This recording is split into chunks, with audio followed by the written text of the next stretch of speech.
Le recrutement et la formation au sein de la police nationale congolaise figurent parmi les axes majeurs de l'action du vice-premier ministre, ministre de l'Intérieur, Sécurité, Décentralisation et Affaires coutumières, Chabani Luko Biango Jacquemin. Ce samedi, dans la province du Congo central, l'ambiance est studieuse et empreinte des solennités à l'école de formation de la police des Kassongo.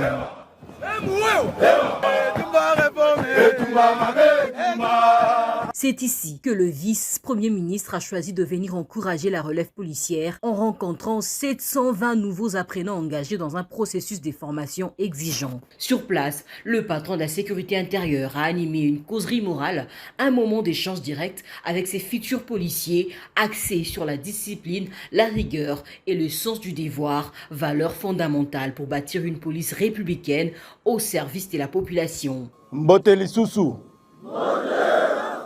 J'espère que boza malamu awa. Voilà, ezali esengo monene pona ngai ya koleka awa komona bino ndenge bozali ko évoluer na yaka mbala liboso na ebandeli ya formation na bino bolataka nanu bateni ya grise boye awa na moni bino na tenue ya bleu ya police esalinga esengo mingi loko ya mutuya ezali awa ezali makambo etali discipline. Police ezali service pour etambola bien, il faut discipline ezala nakati. Na ndenge bozozwa formation. Il faut bota la makambo, bo respecter makambo na ba instruction ya discipline. Je suis convaincu bakour mususu na caractère ya discipline pe étude ya ba texte na réglementation ekota malamu kati na bino. Un agent de police indiscipliné est un danger pour la société. Cette formation s'inscrit dans le cadre de la loi de programmation de la police nationale congolaise 2026-2030 qui prévoit le recrutement et la formation de 90 000 nouveaux policiers sur 5 ans afin de renforcer les capacités opérationnelles de la police nationale congolaise. D'une durée de 9 mois, elle prendra fin en mai prochain et marque la première session organisée après la réforme du secteur de la police. Cette formation, c'est la première formation de la réforme en République démocratique du Congo. Ça, c'est la promotion 2025-2026.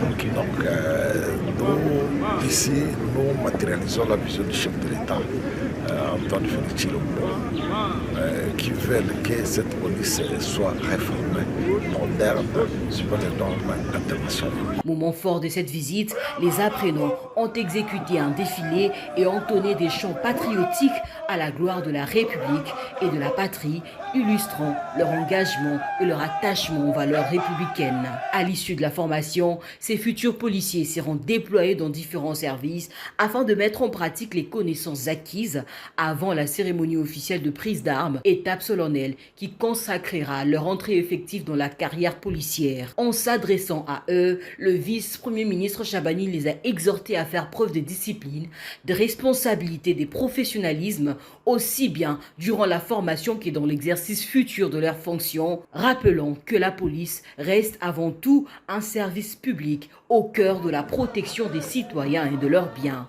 L'amélioration des conditions de vie des policiers figure parmi les priorités du vice-premier ministre, ministre de l'Intérieur, Sécurité, Décentralisation et Affaires coutumières, Chabani Luko Biango Jacquemin, depuis sa prise de fonction. Ce samedi 10 janvier, le vice-premier ministre a effectué une visite des terrains pour inspecter l'état d'avancement des travaux de construction de la cité destinée au relogement des policiers sinistrés et de leurs familles à la suite de l'incendie survenu dans la nuit du 21 au 22 septembre dernier au camp Kabila. Situé dans la commune de l'Antélé, quartier Tenda 2, le site affiche un taux d'exécution estimé à près de 80% sous la supervision du service de gestion et d'entretien des infrastructures de la police nationale congolaise. Au total, une centaine de logements ont été déjà érigés urgemment en vue de permettre pour un premier temps aux policiers sinistrés et leurs dépendants d'être dans l'abri loin de toute intempérie. À savoir que ce projet comprend également plusieurs infrastructures de base,